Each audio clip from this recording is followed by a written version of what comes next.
مدست حیدر بہار باغ خصال محمد است صلی اللہ تعالی علیہ وسلم رحمت للعالمی ہے جان محفل آپ ہیں منزلیں جس جا پہ رک جائیں وہ منزل آپ ہیں ان کو اپنے جیسا کہنا غوغائے بو جہل ہے باعث تخلیق عالم نقد و حاصل آپ ہیں تندیے طوفان عصیاں کیا ڈبوئے گی مجھے آج تک وہ ڈوبے نہیں جن کا ساحل آپ ہیں اور شیر ہمدم گرچہ شیریں ہے مگر کافی نہیں شیر ہمدم گرچہ شیریں ہے مگر کافی نہیں وہ بیان ممکن نہیں جس کے قابل آپ ہیں معزز سامعین محترم خصوصاً اہلیان شجاعت میں اور آپ تمام حضور کے غلام حاضر ہیں اور آپ سے حضور کی محبت کی باتیں کرنی ہے اور اسلام کی باتیں کرنی ہے لیکن دلیروں کی باتیں کرنی ہے اور دلیری والی باتیں کرنی ہے اس لیے کہ امت مسلمہ کو اس وقت سارے مسائل سے ہٹ کر دلیری کی ضرورت ہے اور جہاد کی ضرورت ہے اور اقبال کہتا ہے درس قرآن اگر ہم نے نہ بلایا ہوتا یہ زمانے نے زمانہ نہ دکھایا ہوتا اور وہ معزز تھے زمانے میں مسلمہ ہو کر اور ہم خار ہوئے تارک قرآن ہو کر وہ تھے کہ جن کے لیے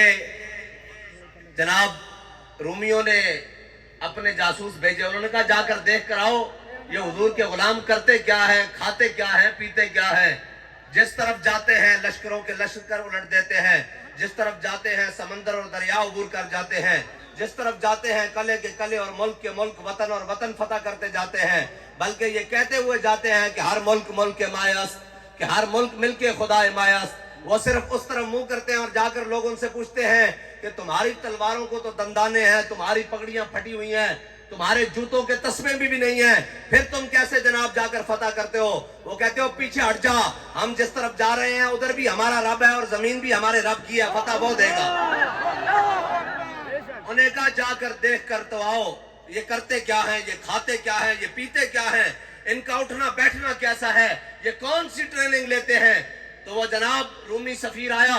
صحابہ کے لشکر میں آیا اور جناب ایک دن اور ایک رات صحابہ کے لشکر کے اندر رہا اور جب واپس گیا تو بڑے بڑے جرنیل حامان اور جناب رستم نے پوچھا انہیں کہا بتاؤ کیا دیکھ کر آئے ہو وہ کیا کرتے ہیں اس نے جو الفاظ جا کر کہے وہ بڑے عجیب تھے یہ ہے امت مسلمہ کی ترجمانی کے الفاظ کہا عمر حبان باللیل و فرسان بالنہار اس نے کہا وہ رات کے راہب ہیں جب اللہ کے آگے ہاتھ باندھ کر کھڑے ہوتے ہیں لگتا ہے انہیں دنیا و مافیا کی خبر ہی نہیں انہیں پتہ ہی نہیں ہوتا کیا ہے انہوں نے کہا عمر حبان باللیل و فرسان بالنہار اس نے کہا جب صبح اٹھ کر وہ گھوڑوں کی پشتوں پر سوار ہوتے ہیں تو ایسے لگتا ہے جیسے درخت اگائے ہیں دلیری کے ساتھ سوار ہوتے ہوئے 40,000 کے لشکر میں 60 بندوں کے ساتھ داخل ہو جاتے ہیں یہ امت کو اس وقت ان چیزوں کی ضرورت ہے ورنہ تو مست رکھو انہیں ذکر و فکرو صبح گاہی میں اور پختہ تر کر دو ان کو مزاج خانقاہی میں